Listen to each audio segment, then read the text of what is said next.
You're not Ben at all!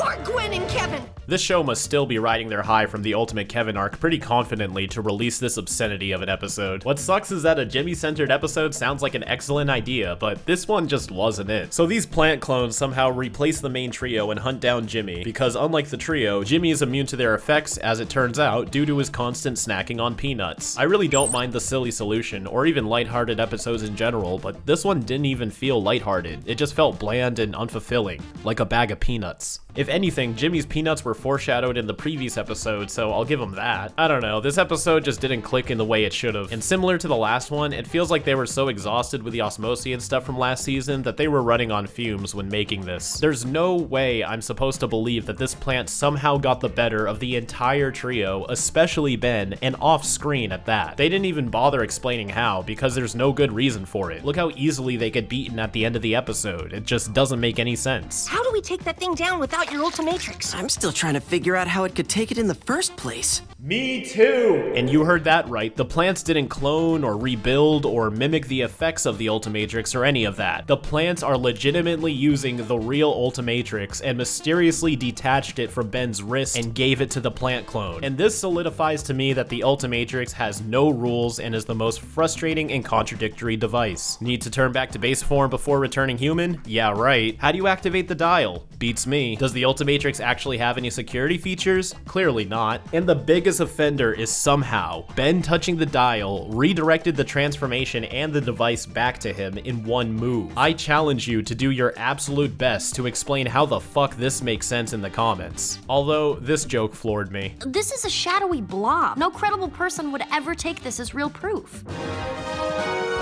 Welcome back to the Will Harangue Nation. I almost forgot about Will, and now he's sitting here antagonizing a 10-year-old live on TV. Like, this isn't even to benefit his hate campaign against Ben. He's just going off on him for no reason. The pacing of this episode's all over the place too. Like, watch this clip unedited.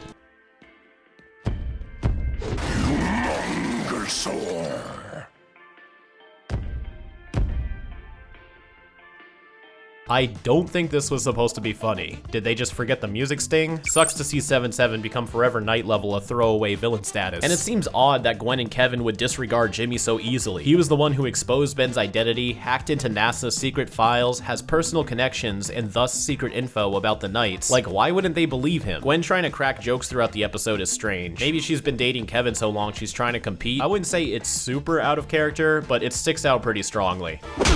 Caesar later, alligator. What? And just like the last episode, this one's trying to normalize their Alien Force Season 3 personalities again. Ben Tennyson, the guy who reminds us daily that he saved the Earth on several occasions and the galaxy at least once. As if this is how they always were, even though Ultimate Alien has been evolving them past that into more well-rounded characters. But hey, Wrath is back.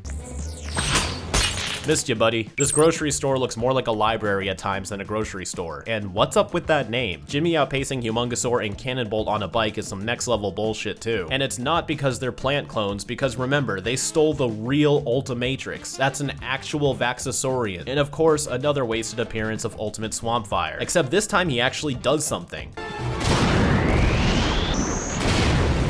Where was this when you fought Greg? But yeah, the visuals in general in this episode are super underwhelming, minus a few action shots here and there. Not much else to say. Another skippable, mundane episode. Ultimate Alien is really starting off to a very weak start for Season 3. Well, I guess that about wraps things up.